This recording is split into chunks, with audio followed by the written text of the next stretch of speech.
Hey everybody, welcome back to Digging Deeper. Pete here with my friend Andy Owen, joining us for the first time on the podcast. Welcome, Andy. Good to have you, man. Thanks. I'm excited to be here. Yeah. So occasionally on the podcast, as you guys know, if you follow regularly, a lot of times it's staff members or pastors and stuff, but whenever we can, bring some other people in, some other perspectives. And so really excited to have you. Maybe before we just dive in, just so people know who you are, tell us about you and your wife, Courtney, both serve here at Rise. Why don't you tell us kind of ways you're involved and a little bit about your family and stuff and who you guys are? Sure. Well, the most exciting addition, June 10th, we became a family of four. We have Rowdy Andrew Owen among us now, our son, to go with Lively, and she is going to be 2.5 this month. So those are our two kids, and with super energetic names. So is he living up to that name, or he's a baby. He just. But some babies are. You can tell. He's sleeping okay. Is he? I've been impressed with. Every parent's impressed with their kid, but like he really can lift his head up and just look. And from seemingly day 2, I'm like, whoa, dude, I didn't know your neck was strong. I digress. But yes, I would say they both, hopefully, in many ways, are living up to their names, but he's a baby. We'll see what the future Rowdy holds. is an interesting name to quote unquote live up to, because it's not a name that you think of like necessarily like, I really hope this child is rowdy. Yeah. But in some ways, rebel rouser could be a way to look at it. If you look at the definition, which don't quote me on this, I looked at it a couple months ago. Essentially, it's just someone that like won't be contained and someone that is wild in a sense. And we believe in, as a family, harnessing that for the kingdom, harnessing that for Jesus. Sure. And so we want our kids to take the world by storm and like unapologetically naming them the names that we chose. We think we're signing up to like more having to like focus that beam in on Jesus and the kingdom, but the names themselves, don't carry a negative connotation. Yeah. Yeah. At the end of the day, it's not, I think in the ancient world, they used to think like, we got to name the person will become, now it's just names. Yeah. One of my favorite, have you ever listened to the Christian comedian John Christ? Oh, yeah. Oh, of course. He has this bit where he goes, people always talk about like, my mom named me John because in the Bible. Yeah. I wanted to be like John. He's just like, that doesn't work. Right. I had my bike stolen by a kid named Jesus. Oh, yeah, exactly. I think I might have been in the generation, I don't want to say the last of the generation at all, because names always seem like they come for full circle. But my generation, man, the names that I'm hearing, like a Rocket, Brightly. Actually, one family named their kid both of those names, which I think are awesome. But Knox, Oakley, like the names are atypical. Yeah. So we didn't want to just be more, white noise. We wanted to, Andy, Courtney, Lively, Rowdy. They all have to end in Tom Y. And Mary. They all have to end in Y. But then we wanted like strong, descriptive, like adjective. And then Courtney is one of our worship leaders here. She's been there for a while, and you serve kind of kids' in some different areas and men's ministry. Yeah. I'm full in with men's ministry. My official role is praying with men. Okay. Any guys that just need someone to contend for them, whether they're at a high or whether they're at a low. Most of the time, it's a low. Just doing battle on their behalf. I would love to pray with any man that's listening to this. But served in kids ministry as I forgot the terminology. It was a couple years ago. You're like a team lead for like the K3 room maybe or something. Yes, yeah.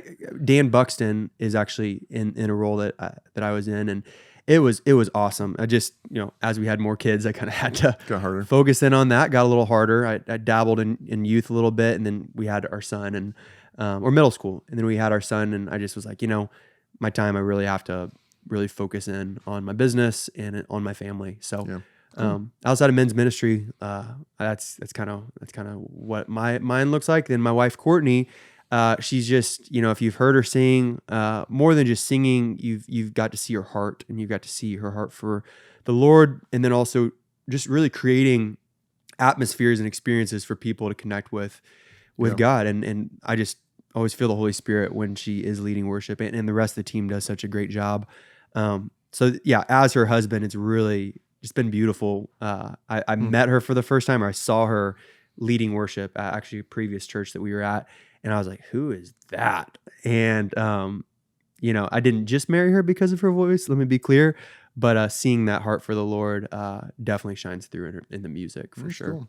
And I kind of knew you in those early years. Like you and I go way back. Like we do. I mean, way back is like it's relative. Professor. Yeah, we met when you were like a freshman, right, in college or a sophomore. I spent a couple of years at Grossmont. Okay, so you're saved some money. in. I transferred in, but yeah, one could say the reason we're at Rise is because I took a leadership for ministry class where you used Brandon as kind of the prototype of what not to do in ministry. Exactly.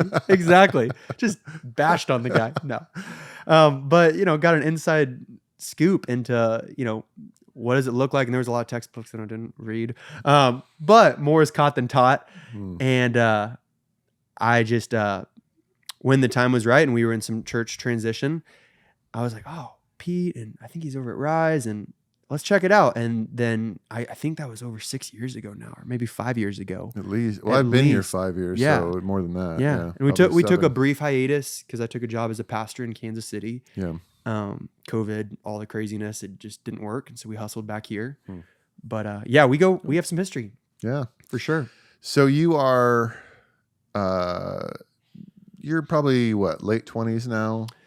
7, 8-ish, right in there somewhere. Do you want to guess? 27? Yeah. All right. So, when I first met you, you were probably like 20 when we met. You and Courtney were still dating, I think. You hadn't married yet. Exactly. One of the things that you were wrestling with at the time as a fairly young man was the sense of calling. I feel like God's leading me and calling me to something, but I'm also like, I'm 20. What am I going to do with it?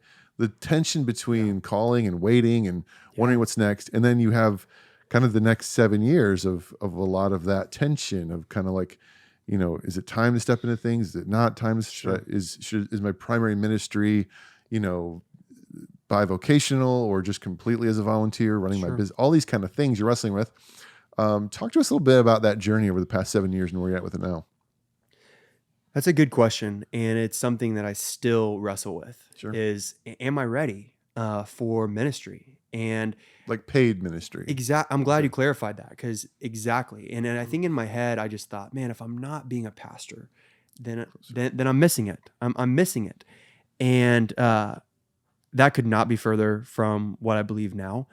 But yes, I definitely, when you met me, there was a lot of the tension of like, man, I've got this business that I was actually working at, clean the school's windows. Yeah.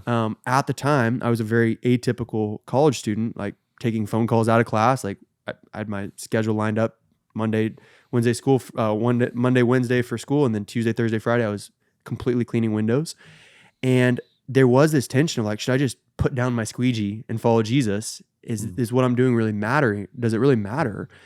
Or is ministry, the greater calling? And I'd felt God call me into ministry when I was 18 years old. And it was very clear. I can get more into that at a different time. But just the sense of, is my character ready, essentially? And you don't know what you don't know. And so is it better to just take a chance and start doing ministry and then life kind of teaches you its lessons? Or is it better to be more, Jesus, we see start his ministry at, 30?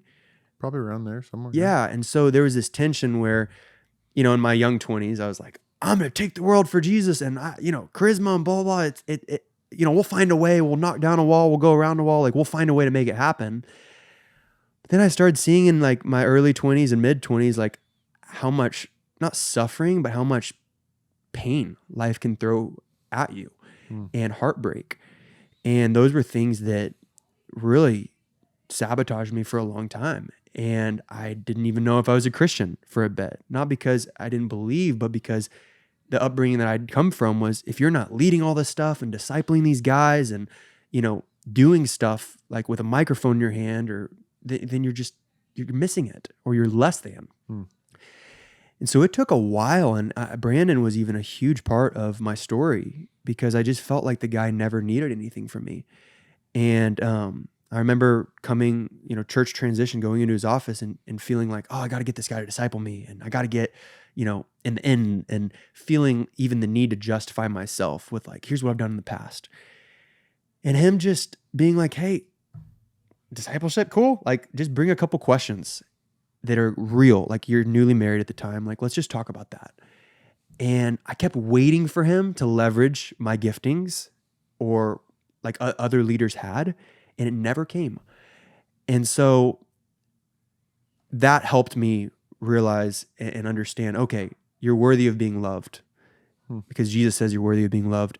Not, I mean, you had a great message a couple weeks ago, Jesus plus something, right? Isn't the case. It's Jesus in everything. And so full circle, I'm still wrestling. And Courtney and I recently like feel God in many ways pulling us back into ministry at some point and starting a church, or at least being a part of a church and learning some more skills. Yeah. But yeah, I would say that the past 5 or 6 years, I might have looked like I got lost, or we got lost along the way with not as much impressive credentials. But then I kind of along the way think that I found that Jesus just he's not impressed with those things. And I feel more in love with him and more connected with my wife. And we had stuff we worked through and are still working through. And I just feel as a whole that he really used the past 5 or 6 years to just develop character. And character, I believe this, it doesn't matter how young you are, but if your character can't keep you in the place where the calling of God has you, if you have a character flaw or something that really, and everybody has issues and sin, but your character will sabotage the call of God on your life. And you want to make sure your character is in a spot where you can stay in that place that he's called you to be. Which I think in many ways just fits and ties in with what we talked about yesterday in our service of like the idea of God's discipline and how oftentimes we hear the word discipline, and depending on our upbringing, we often maybe immediately go to like dad with a belt or mom with a spoon or something. Sure. But the idea of discipline is simply God saying, there's something I want to do in your life, but this thing or this issue has to be fixed or adjusted or dealt with first. And so we're going to deal with that first. And what is often difficult about the journey is that's hopefully that's a prominent part of your 20s and even into your 30s of God saying, hey, I do have a plan for you, but like we're going to work through these things first. Yeah. And I know like when I first met you and, you know, it's like one of the things that was time has such an interesting way of giving you perspective that nothing else can. Yeah. Only time can give you some perspectives. Sure. Like I was probably 38, 39, 40 or so.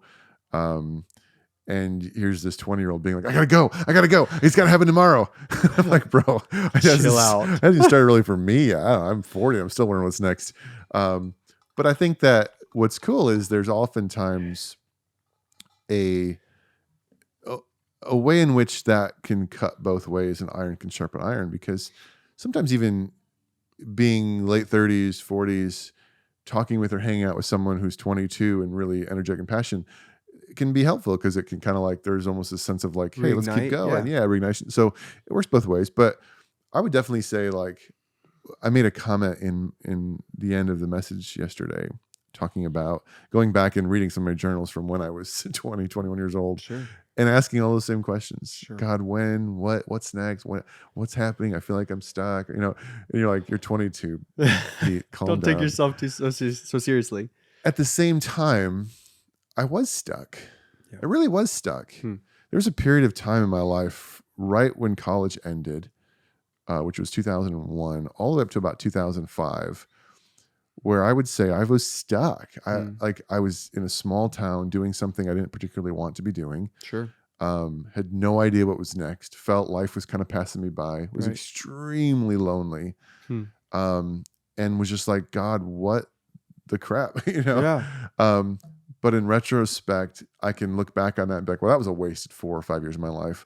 Yeah. Or I can actually say, like, look at all the things that God actually did in me through that, the way that he used those things. And so I think that's a big part of just people who are in their 20s perspective, are waiting for that thing to say, hey, what is God doing in me right now? I'm preparing me for that moment. So. Well, and then, I love that, because oftentimes we get the thing that we think is going to satisfy, right? It's the Jesus plus something. And we only find that, okay, I got married. Wow, there's a lot that I never could have seen coming. And this is harder than I thought. Or I got the kid, or I got the promotion, or whatever the thing may be. If we put more of our confidence or just our hopes in these things, like the journal entries could really, I mean, it could be like you get to the top of the mountain and then you fall off, and then you get to the top, and you're just searching and searching and searching. You got a savior complex. You really do. And I, in some ways, I almost feel like your 20s, it's kind of unavoidable. It's like, oh yeah, God, I know you're great and I'll give you my whole life and blah, blah, blah. But there's some serious stuff that I want to accomplish. And and God, will you fit into this? And gosh, I almost feel like he just not destroys the whole putting him in a box of, God, this is where I need you to be in my life. But like, it's just, I wish I could have gotten with the program sooner, so to speak, and be like, oh, it's not about you fitting into my life and operating and, it's about me just spending time with you. Sure. And then out of that, we'll figure it out. There's a great quote, I just mean fascinating. I forgot his name, but the first man to ever climb Mount Everest got to the top, and a reporter asked him, so you're standing at the top of this mountain that no human being has ever been on before. You've achieved something incredible. What went through your head when you were standing up there? And his answer was, I looked out and I saw another mountain in the distance, and I'm like, I better go climb that one. And I was like, that's so sad. But it's so true of us as humans. Like we have this thing of like, well, if I can just get to the top of that one, then it'll be it. Sure. But then if you get to the top of it, you look around, and you're like, oh, all right. Well, is there another one I can climb? Do I measure up? Right. There's always, is that a Miley Cyrus song? Always another mountain to climb. But Miley Cyrus songs? I don't know. No. But I just, idea though of like, be a Swiftie. She's, I couldn't even tell you a single Taylor Swift song. But the idea of like, I have this sense inside of me that there is something big that I have to do and accomplish, and I'm waiting on it, and if I'm getting too old yet, am I still gonna? And it's like, but then at the same time, it's like, well, what is it actually at the top of that mountain that you think will make you happier or better? Well, 99% of the time, it doesn't make you happier. Well, and to put it back on you for a second, one could say that, I still have a lot unproven, which is, we know there's nothing to prove when you're following Jesus. But one might say, hey, Pete, you're at the top. I'm an interim lead pastor. Like as far as ministry goes and all this, like, what do you do with that? Or what's been your experience? I mean, did you ever see yourself as a lead pastor, even if it was for an interim? Like, what's that been for you to be on maybe the other side of like, look how much I have, you have a doctorate and those kind of things. Sure. And I think that's what I'm saying. Like, there's nothing in my life right now that feels like I've arrived or I got here. If I will listen to the voices in my head, all they're saying is you haven't done anything. You're nearing death and you haven't accomplished anything. Wow. When are you going to do something in my life? Yeah. And it requires these like moments of stepping back and saying, wait, what are we talking about here? Yeah. What are you looking for? And this is just the nature of our brains if we're not careful. And what I've been doing recently, actually, I've been studying the book of Ecclesiastes. I've just been like going through it very slowly and reading it. It's a sad book.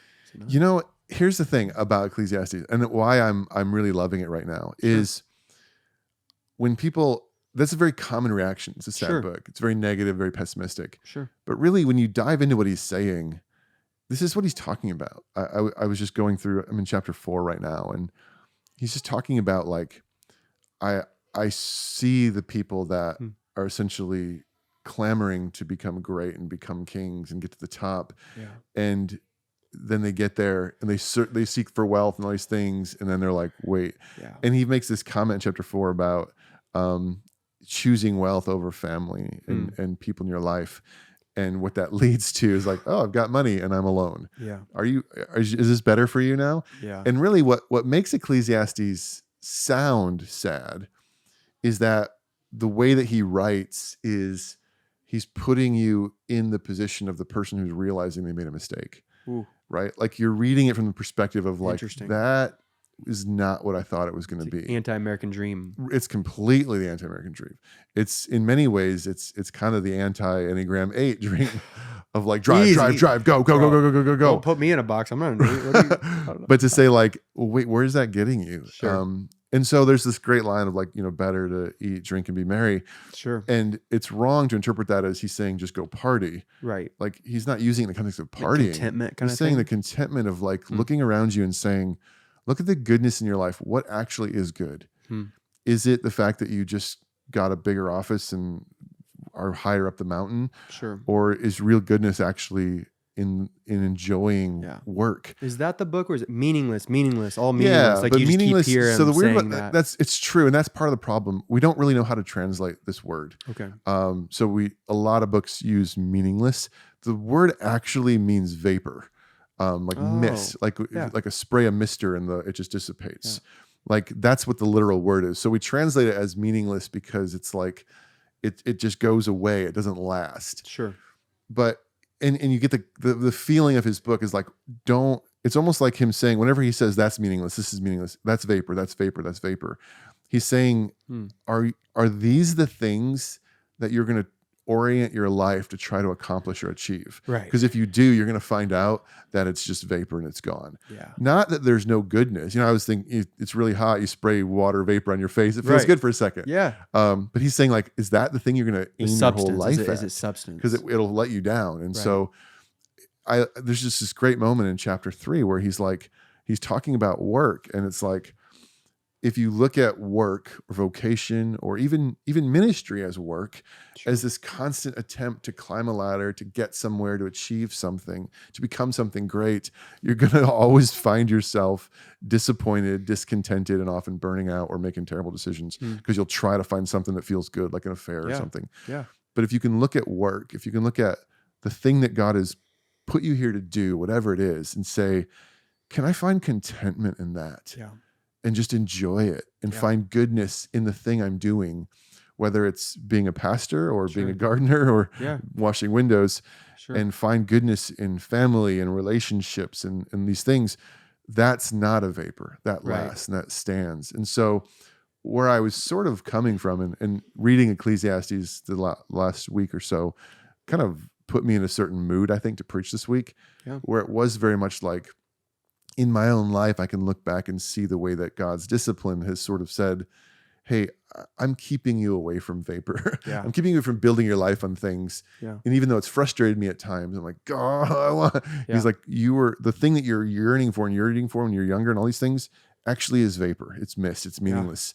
And my discipline is pushing you towards the things that are good in your life. And so, that actually reminds me of, I think it was Brandon that shared, it might have been the book of Joel. I did Joel a few weeks ago. You mean Job or Job? No, okay. It's something different. Okay. Which is what you're talking about. But there's a verse that Brandon shared with me, and it might not be in Joel, but it essentially has a verse that captures that same idea where he's like, hey, my greatest desire is to live a quiet life. And that might not be in Joel. It might be a different book. But the theme was very similar that Brandon was sharing with me, is like, sometimes the plain Jane, not going through the motions, not being complacent. We're not talking about being apathetic, but just putting your head down and loving your wife, being there for your kids, doing the stuff that's not sexy, not flashy, is a lot more times in line with like the life God calls us to live, I think, in many ways, than the flash in the pan vapor that looks flashy or people can gather around the light for a minute, but then when the light goes out, it's like, what do we have to show for? Yeah, absolutely. And that's hard. It's hard because the flash in the pan is exciting and bright. Yeah, it really is. And there are things about it that look so appealing that normal everyday life doesn't. Yeah. So, which is really, I think, the beauty and essence sometimes of what it means to follow Jesus, where he says, I know that your brain is telling you that thing over there is good and you want it. Yeah. Trust me when I'm telling you it's not what you think it is. Come and follow me over here and die to those desires, and you'll actually find goodness.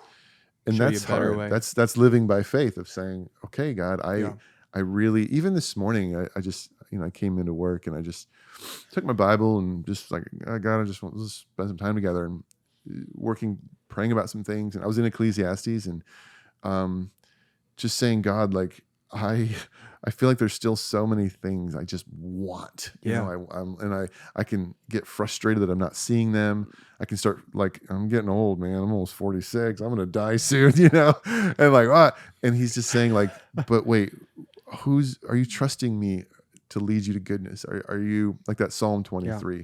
His rod and his staff comfort me and guide me, and leads me to green pastures, versus what I think that I want. And when I go after what I want, it almost always ends terribly.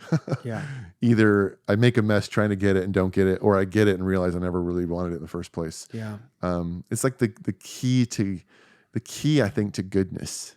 And this is all philosophy, is the search for what is good for us. Jesus is saying, I have it. I'm the real philosophy. And it's not found seeking after the things that you think you want. It's found letting me lead you into those things. And that's tough. That's discipline, right? So I don't know. This is being disciplined to abstain from all the shiny materialistic things. Not if that he's calling you to. If he's calling you, because the materialistic stuff's not bad. No. And that's the thing that, like, I mean, a mountain bike or, you know, money in the bank account, like, those could both be good things. Sure. Depending on how you steward the money, you could steward your body with a mountain bike. Shameless plug to work out. No, just kidding. But it really is the heart condition, right? And what we're doing, stewarding the material stuff. And if our heart has slowly started to believe the lie that you can actually find your ultimate contentment and joy in a thing instead of the one that made the thing. Right. I think too, sometimes it's a question of like, it's balancing the superficial. Like, so like take something like mountain biking, which I don't mountain bike. I know you do and you like it. Ben's all into surfing and things. I think like. You're a runner, right? No, I tried to for a while. Run, Forrest. But finding those things that actually do bring us joy and contentment, but being cautious not to feel like they have to become more than that. It's like I really enjoy getting on this mountain by myself or with my friends and just having the rush of going, that's cool, that's great. When it's like, but no, what I really need is to like get on the cover of Mountain Bike Magazine and have everybody else see how great I am. Right. That's the lure. That's and even saying like, well, if I could just, if I get to the next thing, then I'll be happier. It's finding contentment. Like, and I think having those things in your life are so important, whatever they are. Like, and that's part of the goodness of God, that the things that we have desires for, he often, almost always has something that can meet them. And so the adrenaline junkie, there's ways to find the adrenaline. Sure. But when we let those things become, if I can't get to the next thing, I won't be happy. Sure. It's finding that balance in our lives, which is hard. Well, and isn't it discipline? Yeah, like how can we be disciplined to put up safeguards, to let ourselves know, instead of getting to the end of the road and be like, wow, I kind of lost myself here. And you know, thinking, I mean, my identity is tied to mountain biking or, you know, ego or whatever. Right. Not those are like, how can we not get to the end of the road and look back and be like, oh, hindsight's 2020. I really have been on this road for a while. What are some ways I'm asking that we can be disciplined to actually see the blueprint of like, oh no, I've done that before. I've followed that road and it didn't get me there. Well, what you just said, I think, is so huge, because wisdom, more often than not, wisdom comes from two places. Wisdom comes from time and experience, or it comes from divine revelation from God. So I pray for both.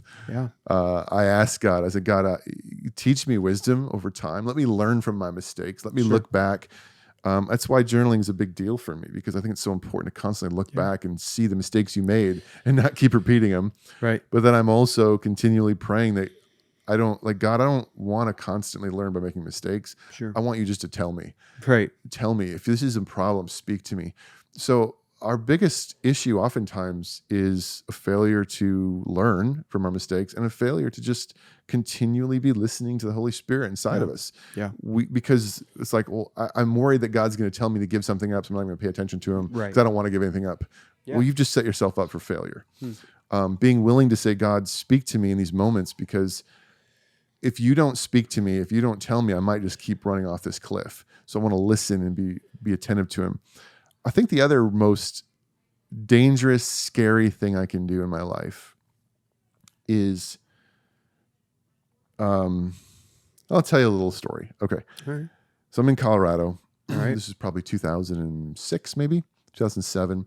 I'm probably, I don't know, what am I, 27 years old? I'm your age, right? Come on. Somewhere there. I'm a single guy. All right. Living by myself. Time to make some mistakes, take some chances. Maybe, I don't know. Maybe. Yeah. So, but I'm lonely.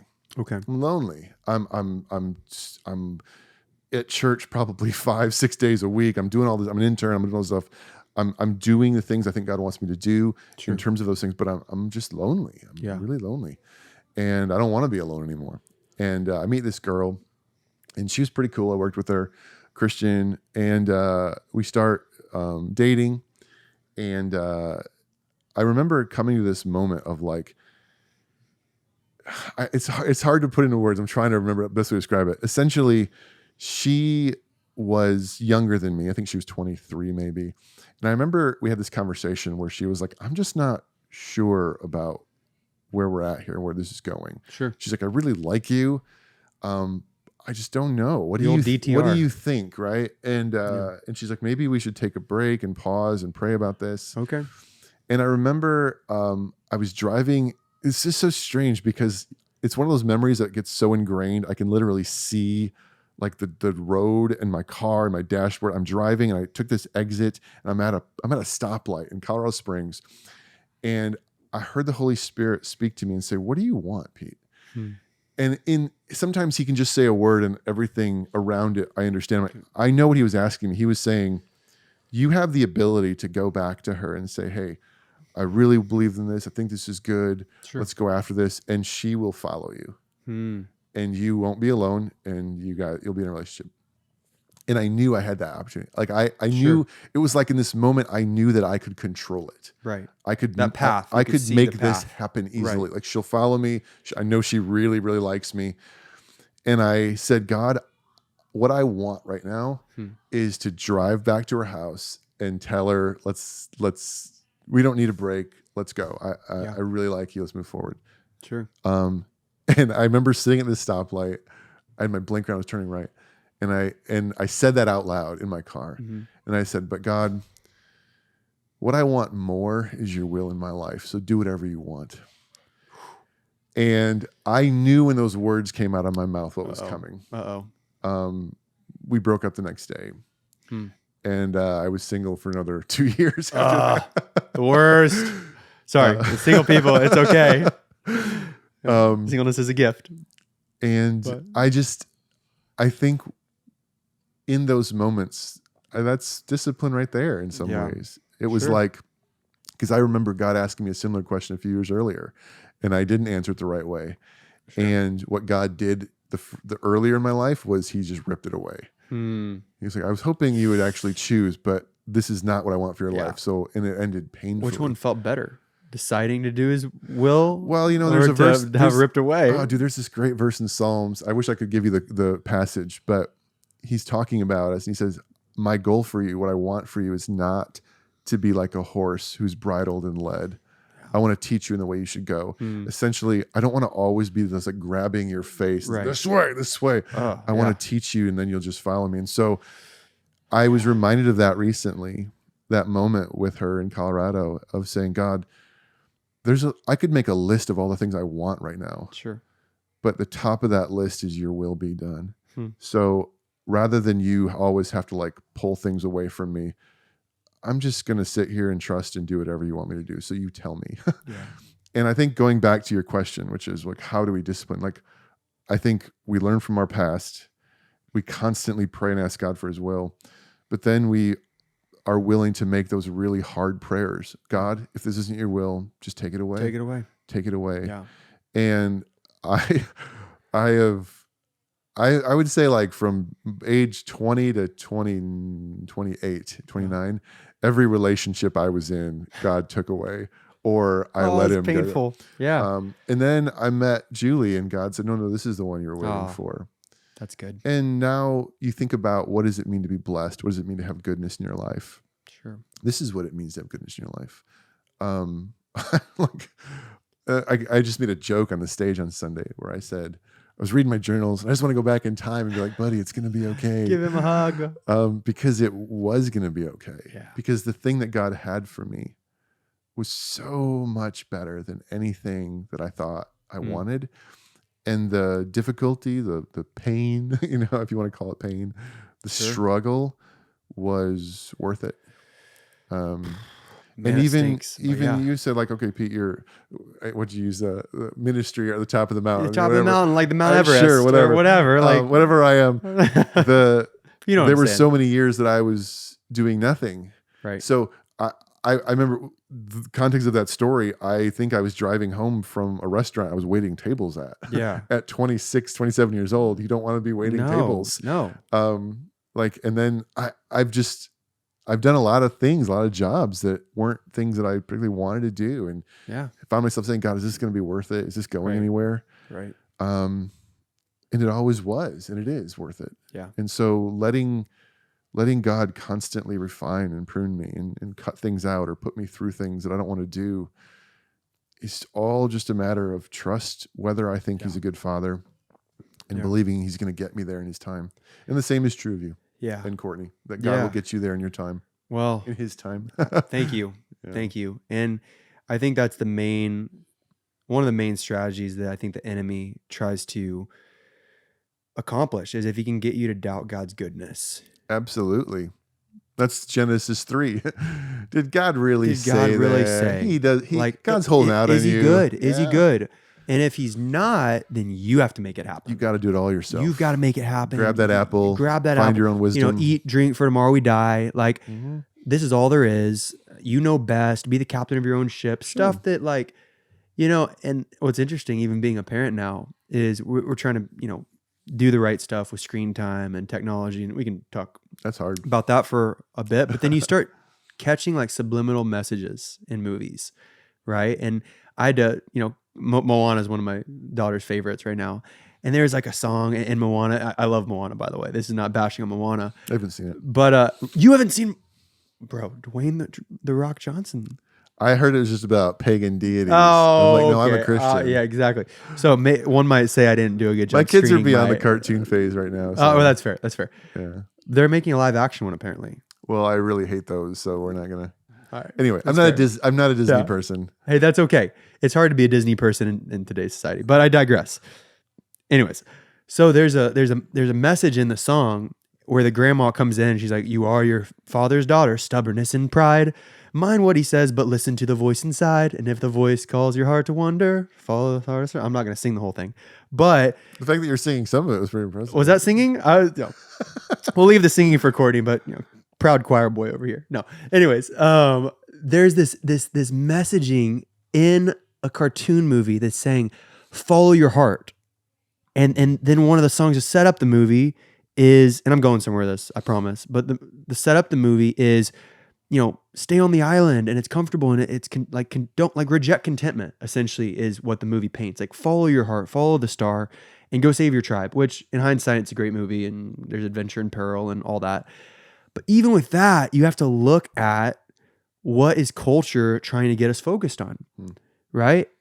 Rejecting contentment, rejecting the way that, you know, the simple or the stuff that looks less than being faithful in your village and your role, right? And this is coming from an 8. I want to kick down every door. I want to blow the whole thing up and rework the whole thing, like at times. So me saying, kind of being boring and living a quiet life, sometimes what God's calling us to do, and over time you'll see the beauty unfold.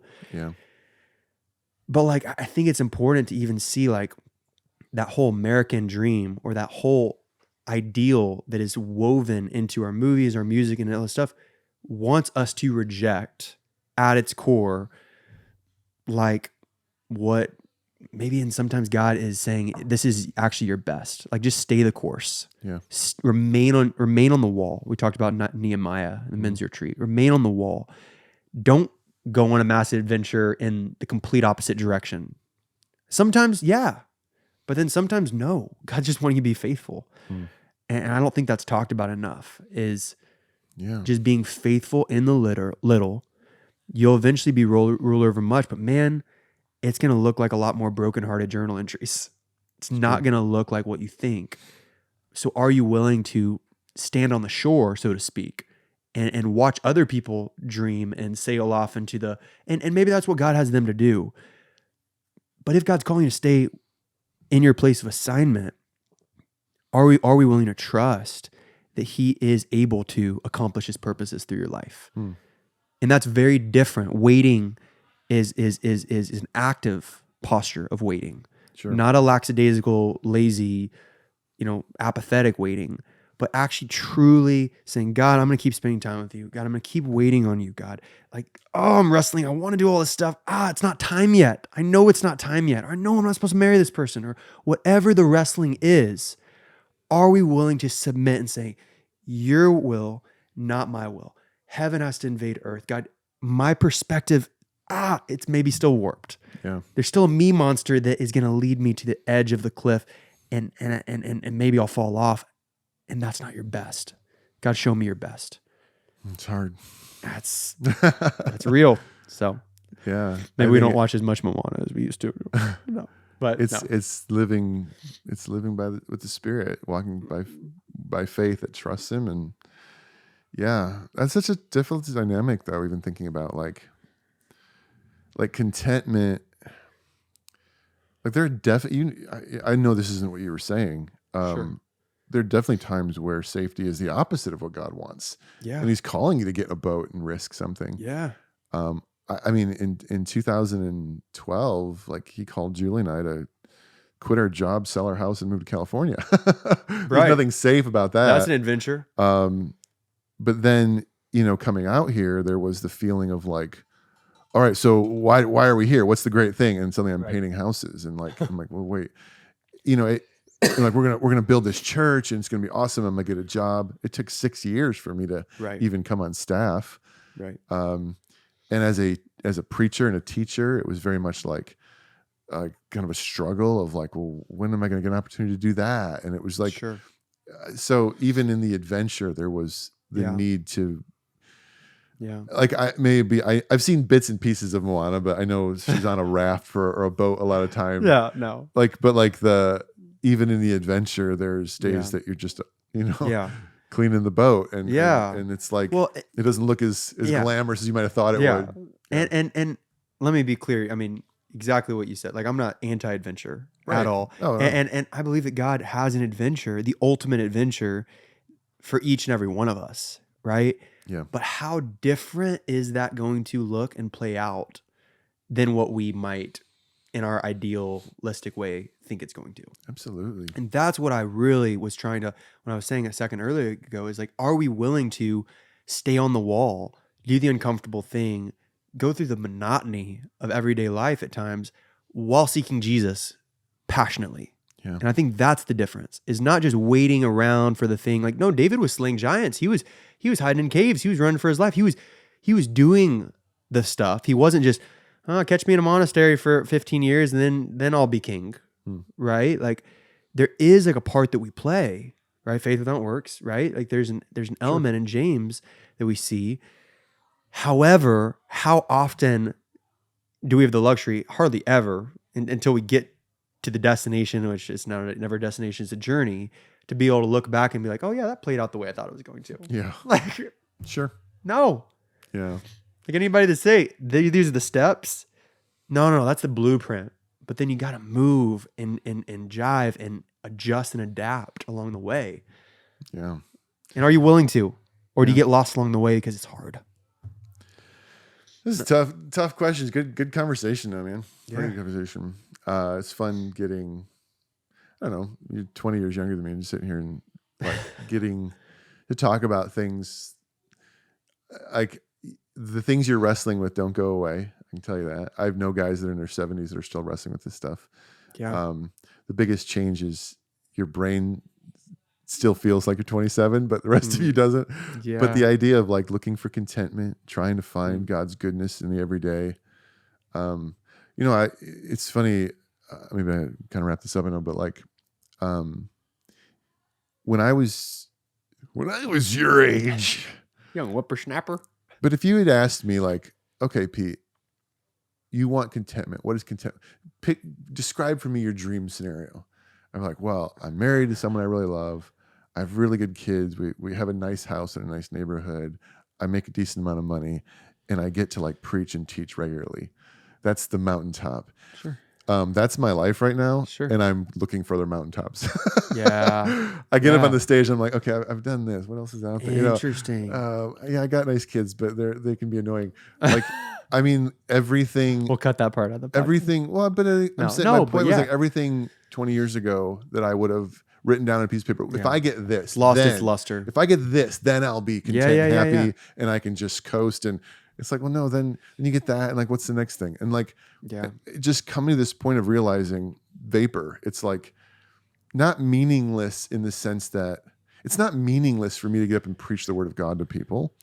It's not meaningless, but the idea of the value that I thought it would make me feel a certain way. Like the idea, if I could just do that, if I could just preach on a stage, well, originally it was not preaching, it was music. I wanted to be a musician. Sure. Like, and I, I'm really glad God ripped that away from me because that would have gone nowhere. But like I want this thing, and if I can get it, then I'll be happy. Sure. It's like, well, then you get it and you're like, well, am I happy? Yeah.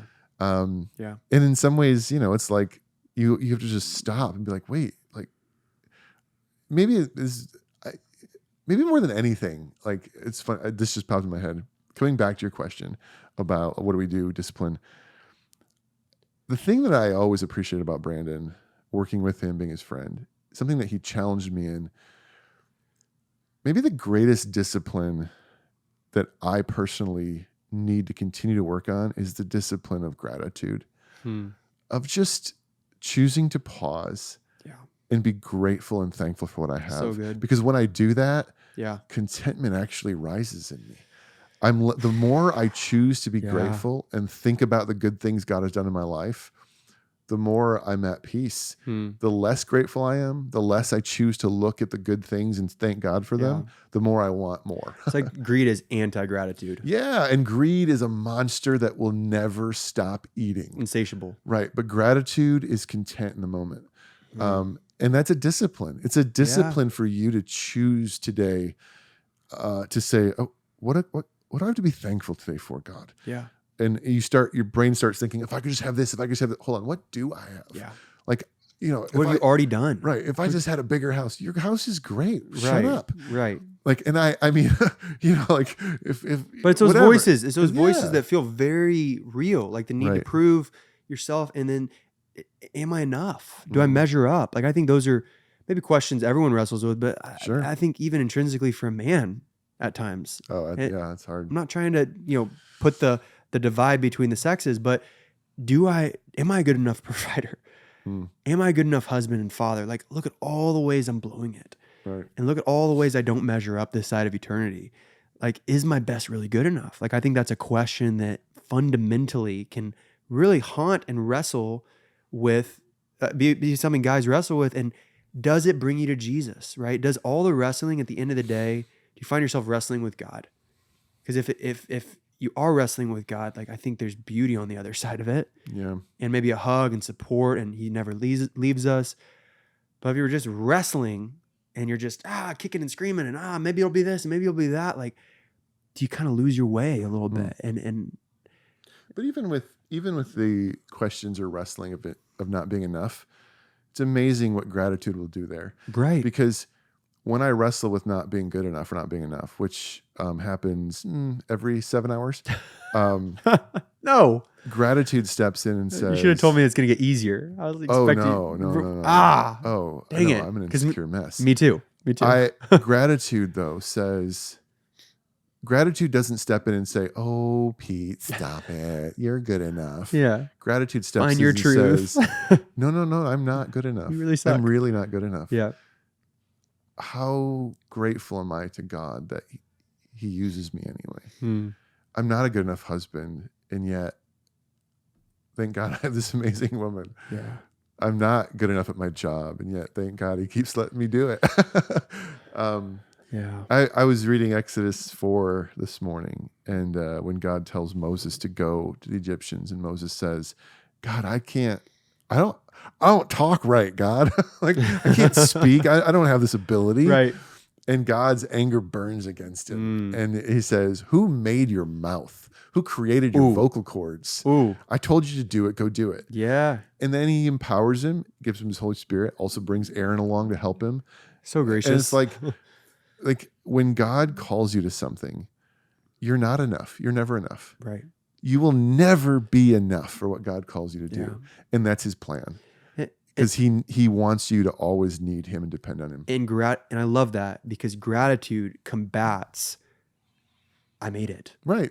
You right? didn't make it. Let's say all the hopes and dreams and all this stuff. Exactly. Like the minute you lose your gratitude, then look what I've done. Look what I've accomplished. Like Caesar getting up in front of people and I'll be your God. Like this voice of God, not a man. Like God had a big problem with that moment. This New Testament stuff, right? That's huge. That's really huge. But it's, So as a pastor, as a ministry leader, if I ever think I'm accomplishing this without him, I'm done. I've lost. It's over. But gratitude constantly forces me to remember that he's doing this. And it gives me peace that I don't have to accomplish it all myself. Yeah. But it also keeps me at this place of saying, I can't do this without him. Yeah. And that's better. Yeah. It's just. Yeah. And again, boiled down, like what is sin, right? What do you put a definition on for sin? It's exactly what you're talking about. Like that realization of like, no, I know me. At the end of the day, when I'm falling asleep at night, I know me and I know my shortcomings and all of the things I could never make it on my own.